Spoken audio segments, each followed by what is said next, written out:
Ladies and gentlemen, good afternoon. Welcome to the 2022 interim results briefing of BOC Hong Kong Holdings Limited. I'm Kenny Law, Company Secretary of BOC HK. In light of the current pandemic situation, our presentation will be conducted via webcast and teleconference. We apologize for any inconvenience caused. Let's now kick off our results briefing. Firstly, I would like to introduce our senior executives with us today. Mr. Sun Yu, Chief Executive. Madam Jiang Xin, Chief Risk Officer. Madam Wang Qi, Deputy Chief Executive.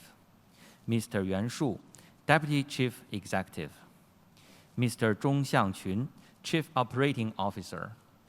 Mr. Liu Chenggang, Chief Financial Officer. Mr. Chen Wen, Deputy Chief Executive. Today's meeting consists of three parts. Mr. Sun, our Chief Executive, will brief you on the implementation progress of the group's strategy in the first half of 2022. Then Mr. Liu, our Chief Financial Officer, will present the financial and business results. Finally, C.E. Sun will discuss our outlook and key priorities for the second half of the year before the Q&A session. Now, I would like to hand over to C.E. Sun. Ladies and gentlemen, good afternoon. First, I would like to take this opportunity to introduce a new DCE of our personal banking business, Mr. Chen Wen Stephen.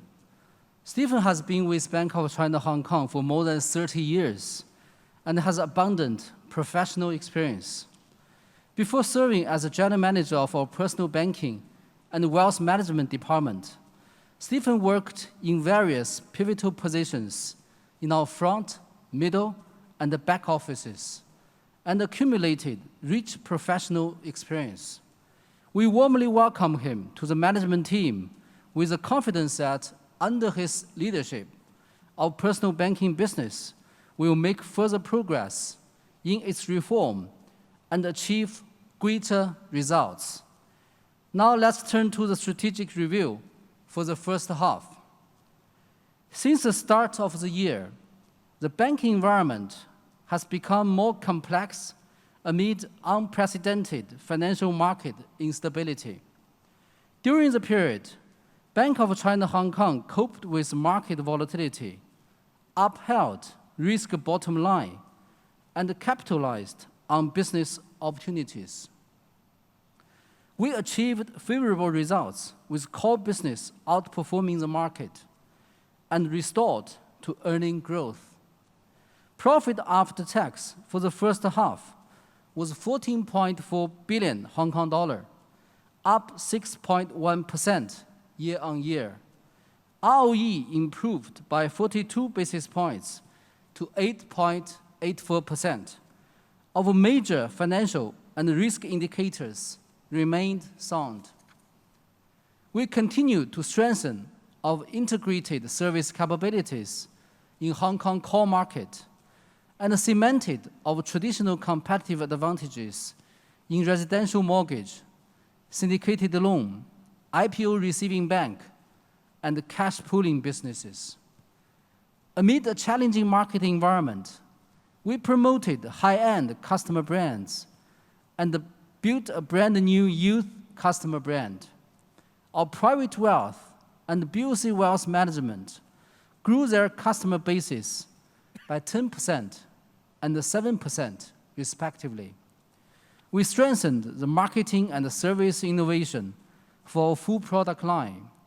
Our custody business recorded 7% growth in corporate and institutional customers, and we led the market in SFGS business. We also delivered fast growth in trading income from financial markets business and assisted BOC's Tokyo branch to issue the world's first TONA-linked floating rate notes in Japanese yen. BOC Life further improved its ranking, for the first time topping the local market in terms of new standard premium in the first quarter. We consolidated our advantages in cross-border finance and enhanced our foundations for GBA business development. We optimized our service to help customers to remotely resolve the problems about their mainland bank accounts. Customer numbers for GBA account opening service grew to 185,000. We also enriched the product suite and the promotions for cross-border wealth management service, with total number of accounts opened for southbound and northbound services continuing to lead the market. By deepening cross-border business collaboration to support innovative tech firms, we increased our GBA corporate loans by 3.2% and innovative tech company loans by 2.8%. We leveraged regional synergies and advanced southbound Asian business development by capturing Asia-Pacific trade and investment opportunities arising from the RCEP. We expanded our syndicated loan business focusing on key projects and customers, and strengthened corporate and personal banking cooperation and cross-institution collaboration to facilitate mutual brand recognition. We also refined the supplementary products of our treasury business, and all together to enhance our regional management capabilities and competitiveness. To accelerate the digital transformation of our local entities, we further promoted online salary direct remittance and cross-border QR code payment services, as well as the regional development of the IGTB platform. Our Southeast Asian entities made solid business progress during the period, with customer deposits and loans up by 6.8% and 3% respectively. Driven by better margins and foreign exchange business income, their net operating income grew by 23%. Overall risk remained manageable, with NPL ratio at 2.53%, better than most of local peers. We continue to unlock the potential of the offshore RMB market through product innovation and promotion. We maintained our leading position in RMB deposit and loan markets. Cross-border RMB settlement volume increased by 42% year-on-year, while the RMB transaction volume of our treasury business surged by 153%. Our advantages in offshore RMB clearing business were further consolidated, with Hong Kong's total RMB clearing transaction volume rising by 7.6% year-on-year to RMB 192 trillion. Fast growth was also recorded in RMB clearing volumes handled by our Manila branch and BOC Malaysia. By capturing market opportunities, we maintained our leading position in southbound and northbound trading businesses under the Bond Connect scheme. We expanded market-making business scope by becoming a qualified market maker for the China foreign exchange trade system for currency pairings, as well as for the Shanghai International Gold Exchange.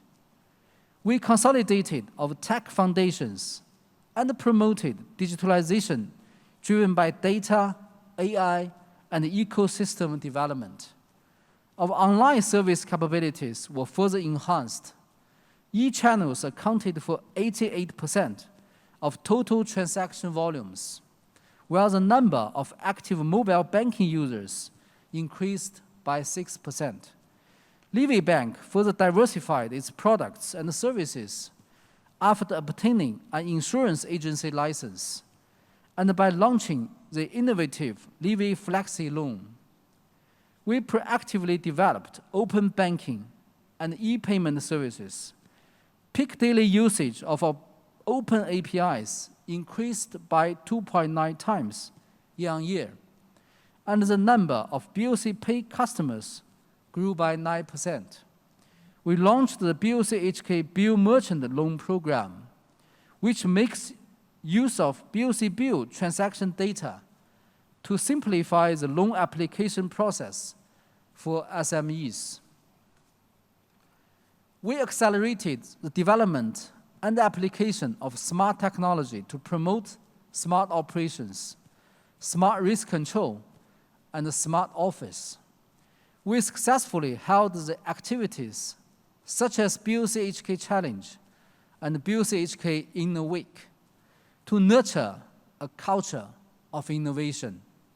We supported the establishment of the Hong Kong Alliance of Technology and Innovation and set up the BOC HK Science and Technology Innovation Prize to facilitate financial, technological, and industrial interaction, helping the city to become an international technology and innovation hub. We further enriched our green product and service systems and leveraged the role of financial institutions in leading the low-carbon transformation to support Hong Kong to become a leading regional hub for sustainable finance. During the first half, we grew our green and sustainable loans by 53%, new green deposits by 101%, ESG total relationship balance by 24 times, and the ESG bond underwriting amount by 71%. We were honored to become a cornerstone member of the Alliance for Green Commercial Banks and signed a strategic partnership agreement with Guangzhou Emissions Exchange to jointly explore carbon finance opportunities in the GBA. In partnership with S&P, we launched the first climate transition index, focusing on listed companies in the GBA. Furthermore, the green upgrading of BOC Tower was completed, earning us a platinum rating from Beam Plus. This year marks the 25th anniversary of Hong Kong's return to the motherland, the 110th anniversary of BOC, and the 105th anniversary of its continuous service to the city of Hong Kong. We are honored to be a strategic partner of Hong Kong Palace Museum and worked with local charities and social institutions to launch a series of anniversary events and volunteer projects to celebrate this momentous year and show of care for grassroots communities. This concludes our strategic review. Next, our CFO, Mr. Liu, will walk you through our financial and business performance. Mr. Liu, please. Thank you, CEO Sun. In the first half, we captured opportunities from rising interest rates and strengthened our asset liability management, striving to grow net interest income while stabilizing non-interest income.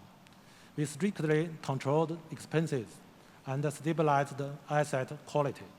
As a result, our profit after taxation was 14.4 billion Hong Kong dollars, up 6.1% year-on-year and 26.4% half-on-half.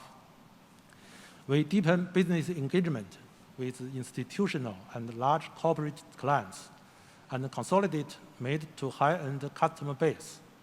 We also expanded e-payment, payroll, cash management, and cash pooling businesses, as well as capitalized on opportunities from cross-border wealth management connect and green deposits. As a result, we maintained steady growth in customer deposits, with growth 3% to 2.4 trillion Hong Kong dollars, increasing our local market share to 15.68%, up 0.43 percentage point. Our CASA deposit ratio was 62%. Having established a strong foothold in our major markets of Hong Kong, GBA, and South Asia, we expanded credit demand by tapping cross-border and green finance business opportunities. In the period, customer loans saw solid broad-based growth across all categories, up 5.1% to 1.68 trillion Hong Kong dollars, with the market share rising by 0.62 percentage point to 14.8%. We proactively managed the assets and liabilities to take advantage of the rate hike cycle and improved asset yield. Average interest earning assets increased by 5.4% year-on-year. Adjusted for swap impact, net interest income increased by 8.7% year-on-year to 17.7 billion Hong Kong dollars. Net interest margin widened 3 basis points year-on-year and 5 basis points half-on-half to 1.13%. Second quarter NIM was 1.19%, up 11 basis points from the previous quarter.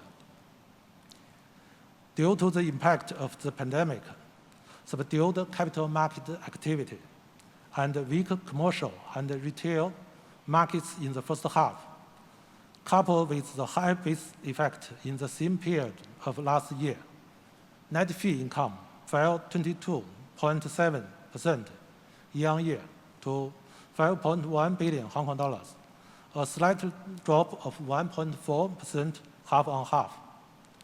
As the pandemic situation eased in the second quarter, income from insurance and traditional fee businesses broadly recovered.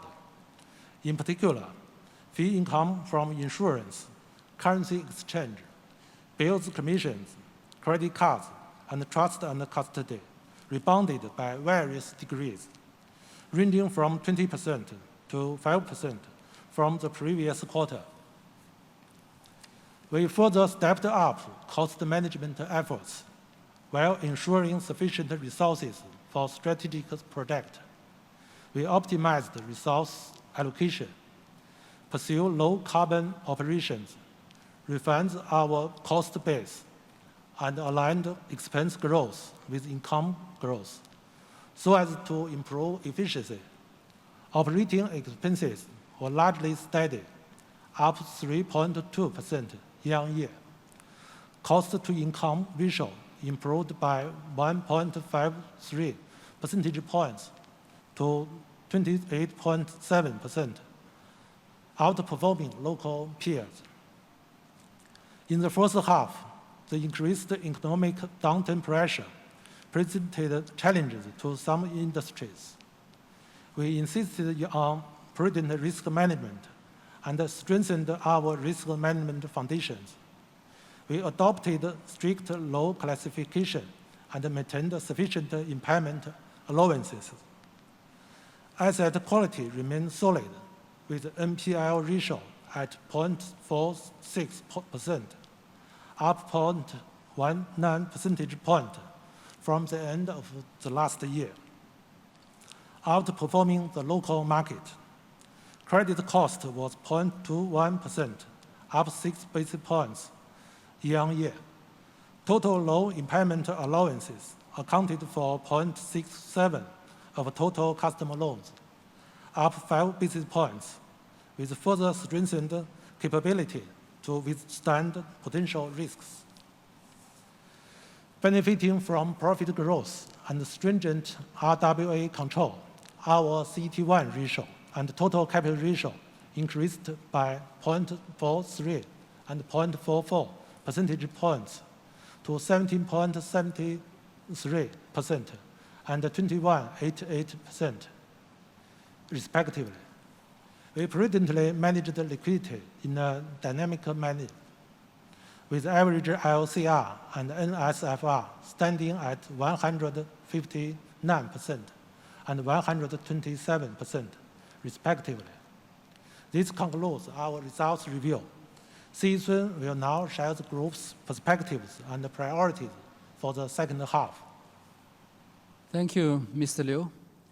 Looking into the second half, we see the international political and economic landscape evolving rapidly and the financial markets becoming more volatile.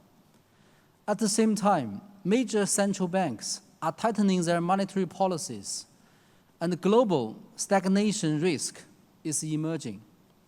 This will introduce more instability and uncertainty into the external environment, presenting challenges to both Hong Kong's economy and the local banking operations. But more positively, the local labor market is expected to steadily improve amid a well-ordered social and economic development, while the second round of consumption voucher scheme will also help stabilize local economy. The mainland economy is expected to gradually recover as a basket of supportive policies begin to take positive effect. The sharp rebound in market interest rates since the end of second quarter will also brighten banks' earnings outlook. More importantly, we will continue to embrace the massive opportunities from the further opening up of Chinese financial markets, progress in mutual access programs, RMB internationalization, and GBA construction, as well as the start of RCEP and the development of Hong Kong's northern metropolis, and so on. On top of the good start in the first half, we will pursue a steady progress while ensuring stability in the second half. By delivering on the key work priorities set early this year, we will safeguard our risk bottom line, capture market opportunities, and consolidate foundations to enhance growth quality. With the support from the society and our customers, as well as employees' dedicated efforts, we are confident that we will lead the market in loan and deposit growth, despite a challenging environment. We will further enhance profitability while keeping asset quality and other risk indicators stable. Together, we will make persistent and determined efforts to create value for our stakeholders, with a view to making positive contributions to the local economy and the social prosperity and stability. That is the end of our presentation. Thank you. We will now open the floor for the Q&A session. Thanks, Si Sun and CFO Liu. It is a time for answering questions from the analysts. If you have any questions, please press *1 on your phone and stay online throughout the process. Kindly remind that each person can ask no more than 2 questions each time. Before asking questions, please inform us your name and institution. Now, operator, please give us the first question.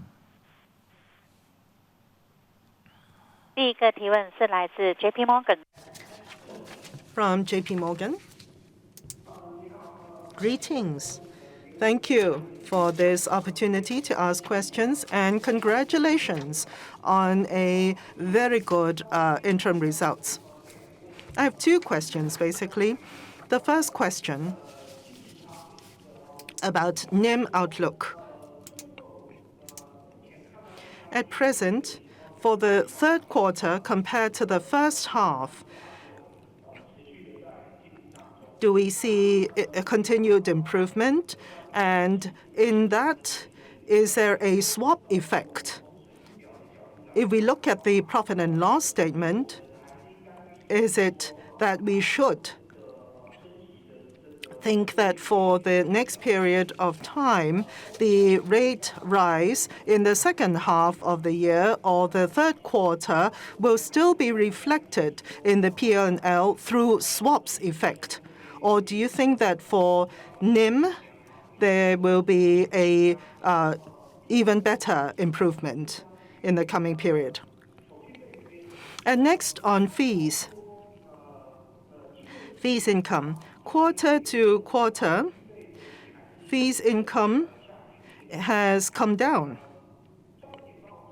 And in the report you have mentioned just now, for some of the traditional businesses, the fee income level is recovered. So does it mean that for the second quarter, there had been some significant decrease? For what reason? And do you see some recovery in the future? And a related question concerning fee income. If you look at the fees year on year, there is a rather big increase. And I do not understand, as most of the fees are dropping, and for fee expenses increase, why is there a fee expenses increase, please? Thank you very much for your question. So you have asked questions about NIM as well as fee income. So we're going to ask Mr. Liu to give you the answer. First of all, thank you for your questions. Since 2022, driven by US dollar interest rate hikes, Hong Kong dollar interest rates also were on the rise despite some delay. In the first half, our adjusted net interest income grew 8.7% year-on-year. Our net interest margin widened both on year-on-year and half-on-half basis. Second quarter NIM increased by 11 basis points quarter-on-quarter. The NIM improvement was due to three reasons. First, we secured steady deposit and loan growth of 3% and 5.1% respectively in the first half, continuing to outperform the market.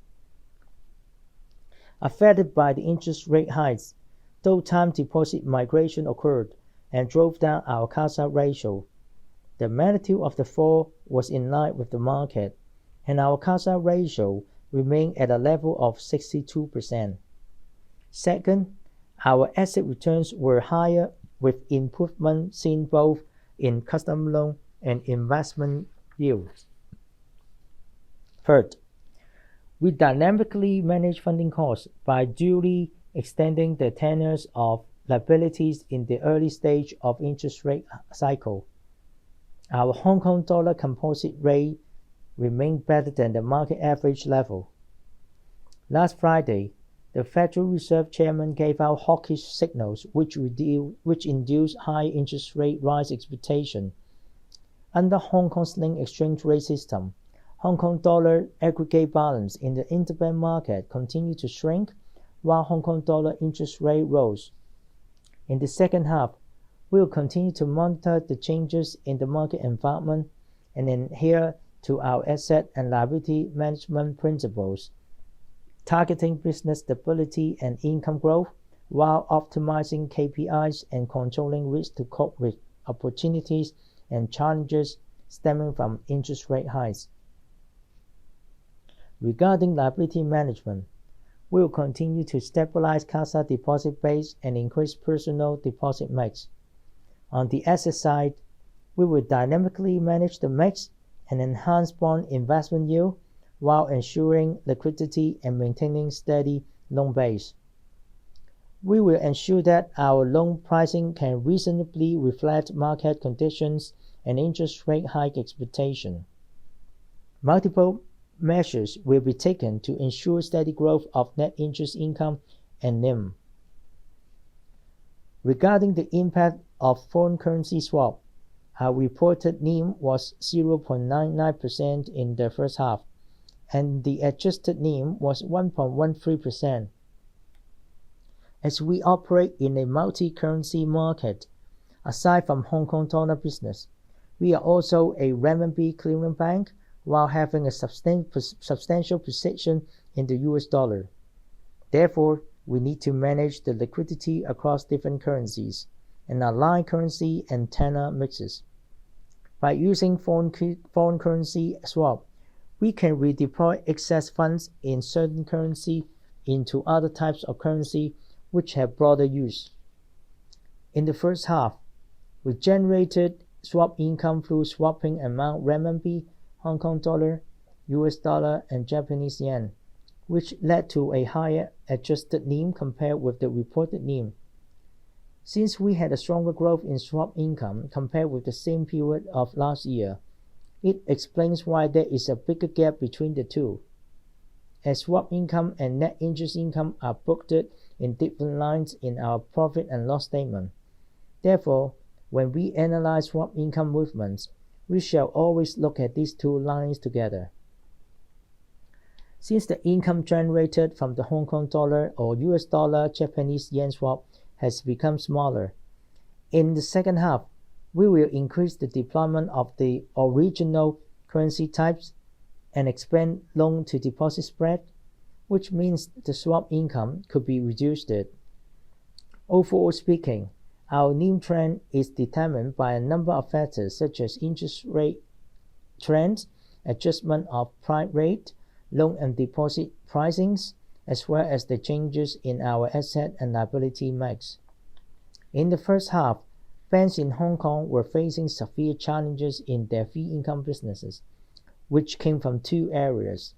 First, both equity and bond markets were under tremendous pressure. Second, certain bank branches suspended services during the pandemic, which reduced the wealth product sales via face-to-face client interaction.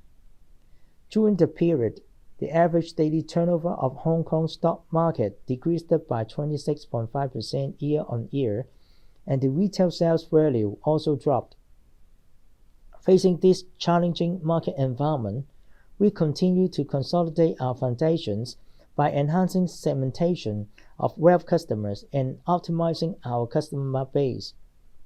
We leverage our online and offline channel advantages by developing insurance online and investment online platforms.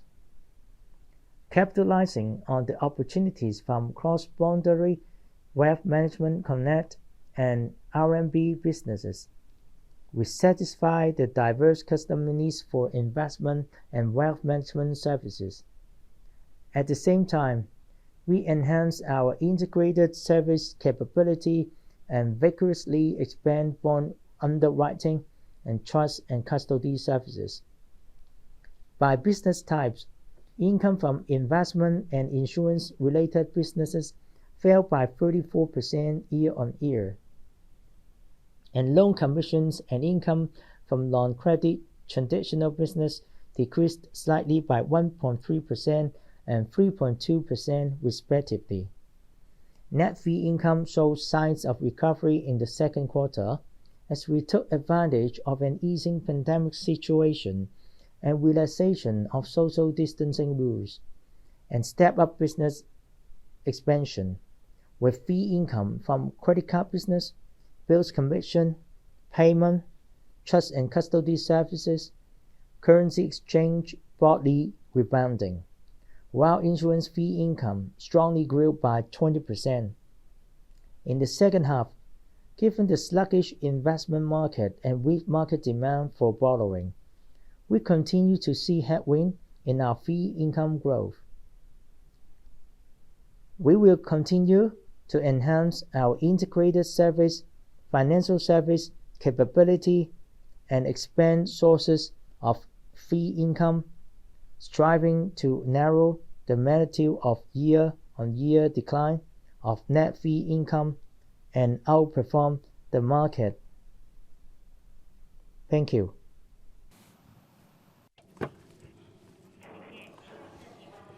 Now I would like to invite next analyst. Please press *1 on your phone and stay online.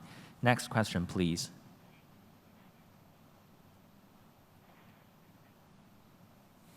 Next question comes from Gary from HSBC.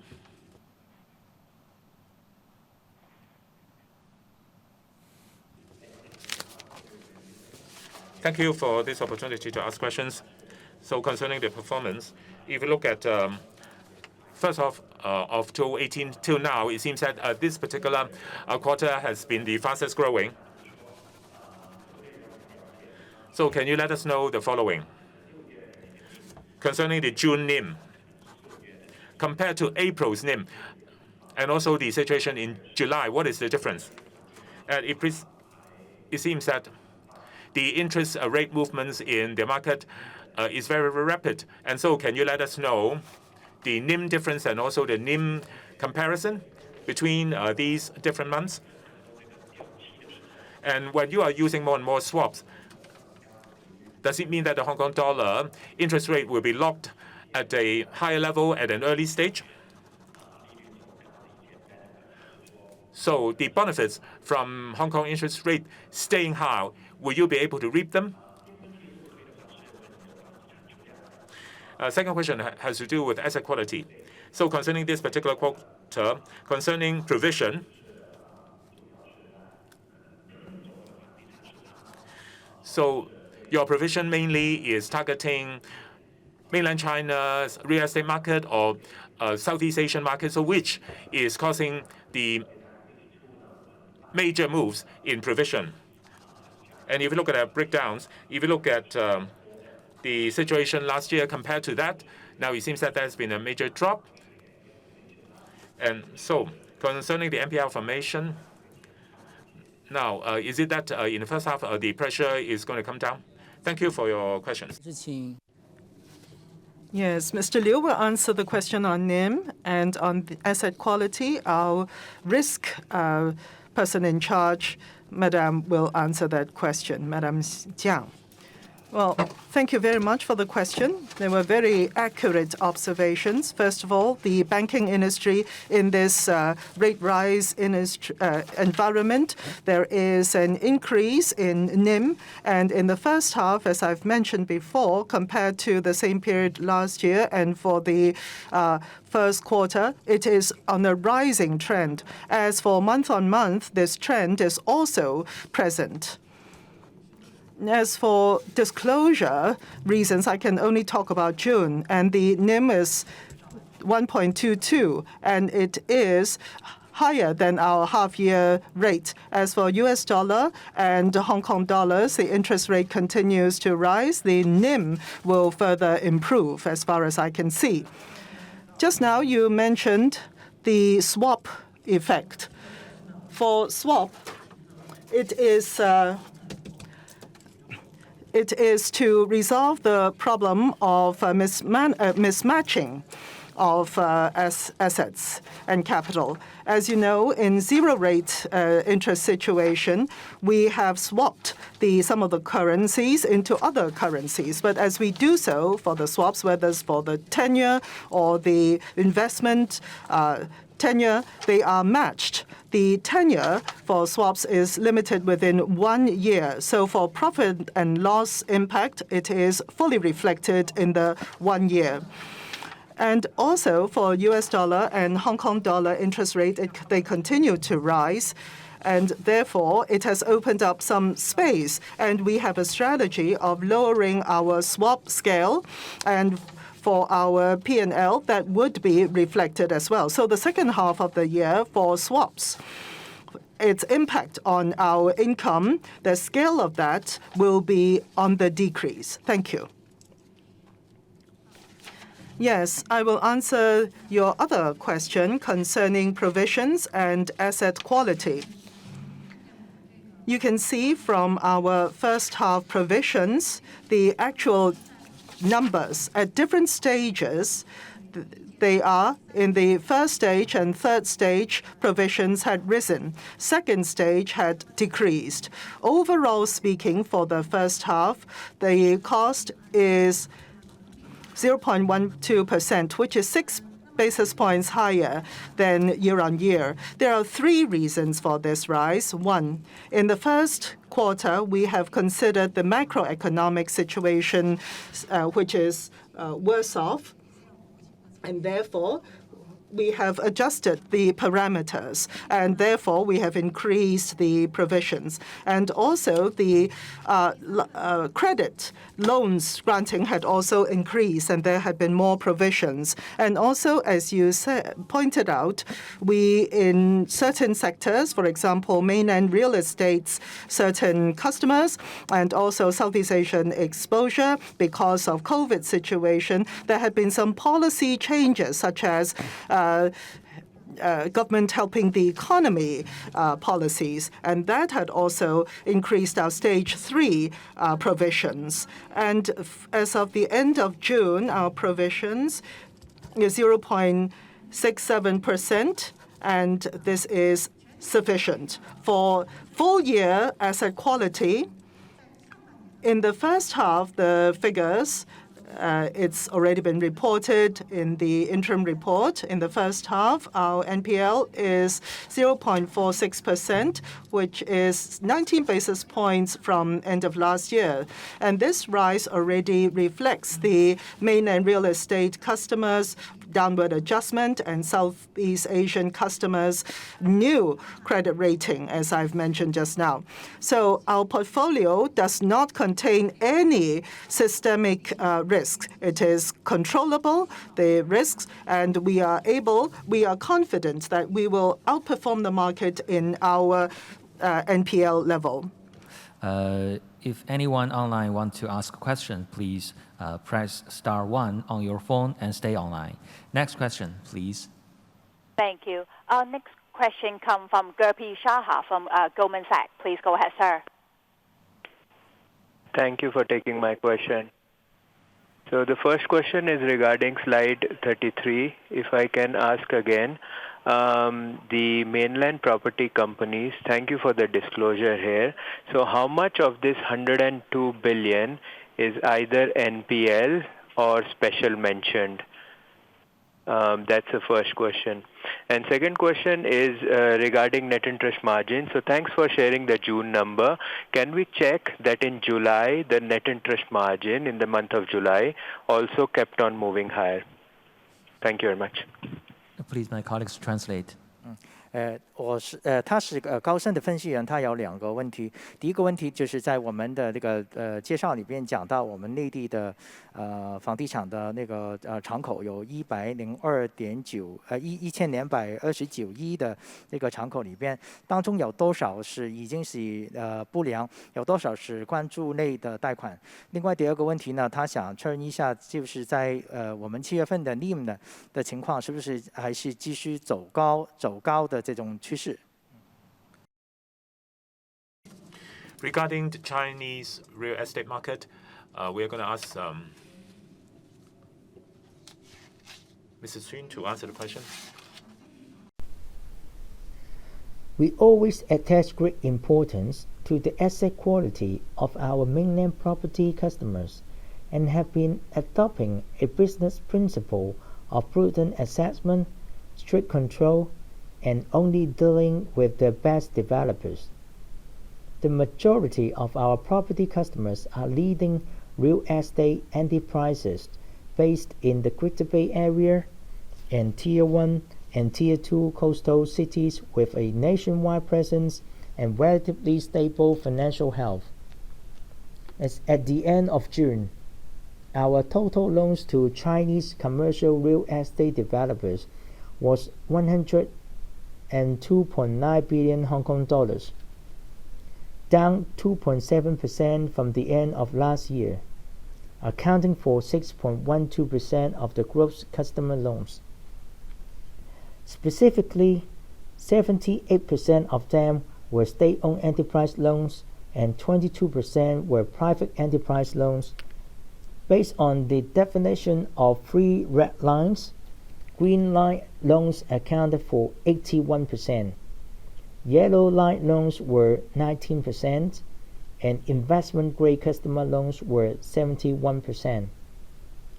In response to the volatile situation of the mainland property sector, during the first half, we duly reviewed the credit rating and loan classification of their loans and continuously increased provisions.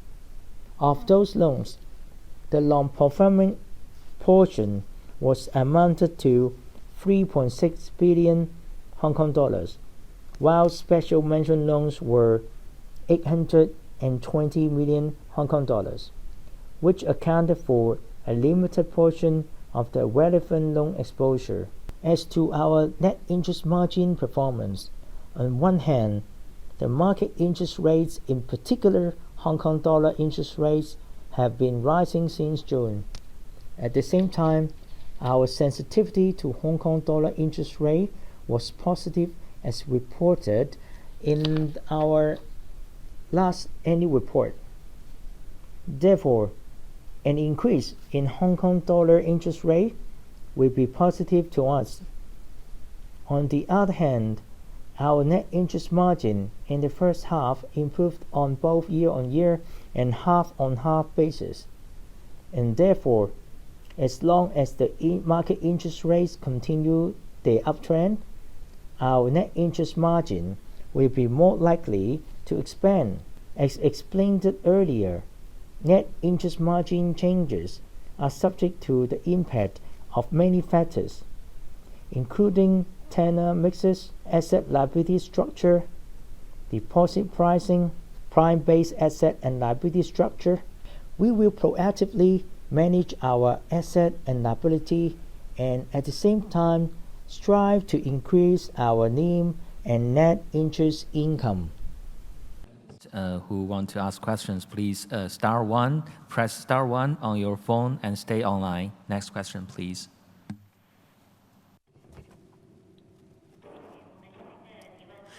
Our next question comes from Bank of America. I also have two questions. Thank you, management, for giving me this opportunity. Earlier on, we have discussed the question of swap related to assets, and also one has to do with your Treasury Department, the other has to do with management of interest rate, and also how do you manage interest rate hike and its impact on investment. So for the first half of the year, the interest rate drop actually has a positive impact on your investment. I just want to know, concerning the second half of the year, the interest rate swap, what is its impact on the P&L situation, and also what kind of impact it will have on your P&L. The second question has to do with loans growth. In Q1, it is close to 5% in growth. Now, for Q2, it seems that it is slowing down. So I want to know, why is it that in Q2 there is certain slowing down in loan growth? And also for second half of the year, what is going to be your fresh drivers for further growth? Thank you, Yafei. And Chen Gang will answer the question, and others can supplement. Well, thank you for the question. For our asset liability, and you see that it is over 1.1 trillion Hong Kong dollars, as you pointed out. And in the first half, with the very good interest rate environment, we continue to optimize our investment, in particular for debt and for with swap adjusted, it was 38 basis points to 1.72% income. And for the banking industry, there are several areas of impact. For example, there would be pressure on our reinvestment and also our existing securities investment. So what is key for us is for risk and income balance. And for the fourth quarter starting, with the interest rate trend, we have already adjusted our size of debt instrument investment and optimized our tenure and also rebalanced our securities portfolio, including BOCI scale. And through these interest rate swaps, it is also to lower our debt portfolio risk. It is a measure for that end. And for the first half, overall speaking, our operation or interest rate income, operating income have achieved pretty good results, including our capital adequacy ratio that had increased as well. Now, the interest rate, especially for US dollars, it is at a high level. So actually, our policy now is to make some adjustments, especially for Hong Kong dollar and US dollar. They are at a high level for the interest rate. So for swaps, impetus that will lower a bit. And according to the market situation, we'll have a more balanced allocation. For the second half, any growth will come from our traditional loan and credit interest rate difference. As for your next question, For the first half, for our loan growth, it is better than the market. It is pretty good. And BOC Hong Kong is a regional bank, and it is an integrated operation. And it comes from Hong Kong, Greater Bay Area, Southeast Asia, and overseas different markets.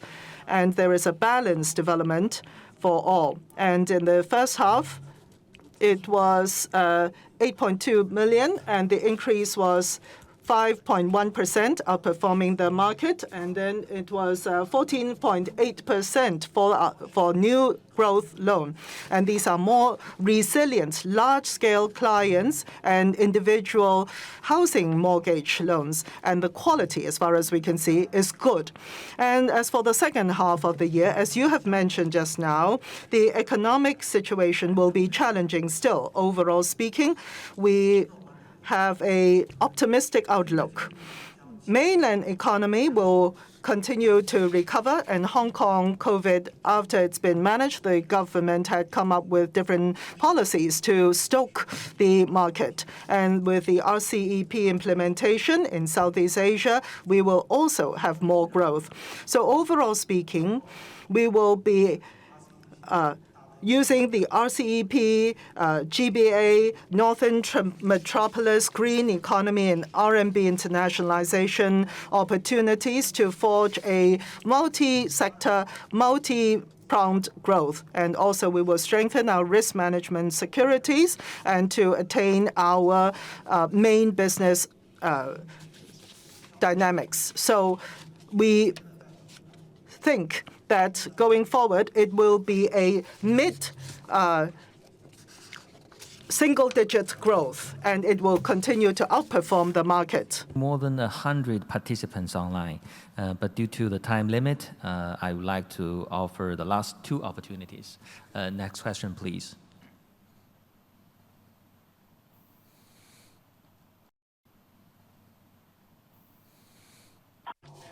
CICC Holder Kai will ask the next question. Thank you. Good afternoon to you, management. Thank you for this wonderful opportunity. I have two questions to ask. First of all, about the bonus or dividend payout. We see that our CAR is adequate, and in the first half, the dividend is stable with last year. And going forward, do you think there will be dividend payout increase, please? And also, secondly, for the first half, and we see that at this point, how do you see our adequacy ratio and also for our exposure for mainland real estate exposure? Is it sufficient for the provisions, please? For a long time, we attach great importance to stable long-term dividend returns. It is our long-term practice to distribute a fixed amount of interim dividend. For this year, our interim dividend per share remains 0.447 Hong Kong dollars, which is the same as the previous year. In the first half, despite a challenging and complicated external environment, we achieved market outperformance in core business and solid growth in earnings and profit. Meanwhile, we prudently managed risk-weighted assets, which moderately decreased it, and achieved capital return enhancement. As of end of June, our total capital ratio was 21.88%.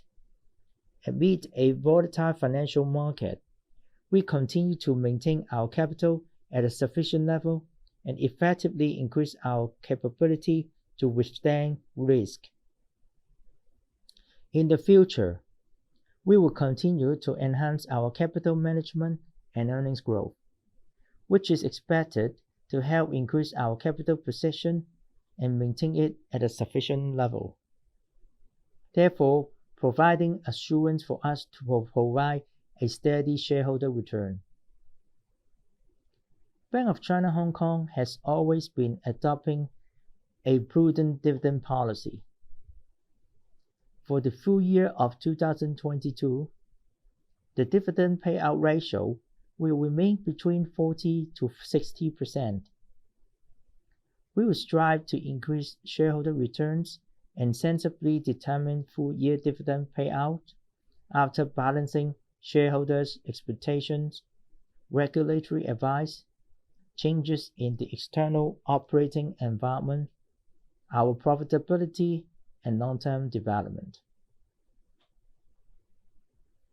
As of end of June, our total impairment allowances were 11.235 billion Hong Kong dollars, up 13.7% from the end of the previous year. Overall non-performing loan provision coverage ratio was 144%, down by 85 percentage points, mainly due to the part of the new NPL was collateralized. When making provisions, we will conduct comprehensive assessment of the collateral value pledged under the NPL and the reliable cash flow support under different scenarios. And for the portion of loans without collateral, we will make full provisions against them so as to ensure sufficient provision. As of end of June, the impairment allowances of our Chinese commercial real estate loans was 2.3% of the total relevant loans, which was higher than the 0.67% of the group. In the next stage, we will continue to closely monitor the changes in the mainland property sector and assess the changes of asset quality and the operating conditions of our customers, ensuring that their credit ratings is adjusted on a real-time basis. We will also reevaluate our provisioning policy and ensure provision charges enough. I would like to invite the last analyst to ask questions. Thank you. Our last question comes from Mr. Sam Wong from Jefferies. Thank you, management, for this opportunity to ask the last question. I've got two. According to the macro outlook, now what is going to be the outlook on the cost of operation? And also, during the past 2 years, Hong Kong's banking sector has been under a lot of pressure. Now, it seems that the situation has turned a corner and revenue should go back up. And how is it going to offset the increase in cost? As to the credit cost, we can take an integrated view on both the NPL trends and factors that affect provisioning. Regarding the asset quality in the second half, as the banking environment will remain highly complicated, we will uphold our risk bottom line and keep close attention on the changes in customers' financial status and operating conditions. We expect our NPL ratio to remain in a controllable range and at a level that is better than the market average. As to our provisions, we will duly adjust ECL model parameters according to our stringent assessment of the macroeconomic changes and ensure our provision charge is prudently made and sufficient. For the full year, our credit costs should see some growth year on year, but overall risk remains manageable. In the first half, our operating expenses rose by 3.2% year on year to 7.826 billion Hong Kong dollars. And with faster income growth, our cost-to-income ratio improved by 1.53 percentage points to 28.74%, continuing to lead in the local market. During the period, we continue to promote business flow revamp and low-carbon operations so as to optimize operational efficiency. Our staff costs increased by 4.9% year on year, while premises and equipment expenses and depreciation and amortization grew modestly. For the full year, we will continue to increase investment in key areas of development such as IT, while driving transformation and integrations of branch outlets, advancing optimization projects through the use of e-statements, and the development of paperless operations and intelligent operations. We will explore room for cost reduction and optimization, and enhance the input and output efficiency. We expect to improve our cost-to-income ratio for 2022 compared with the previous year. In the long run, we will keep our cost-to-income ratio at a better level among the peers, striving to maintain it below 35% in the long term. Today, and I would also like to thank all other senior management today with us. Today's interim result briefing has come to an end. Should you have any further questions, please contact our investor relations team. Thanks for your participation and see you next time.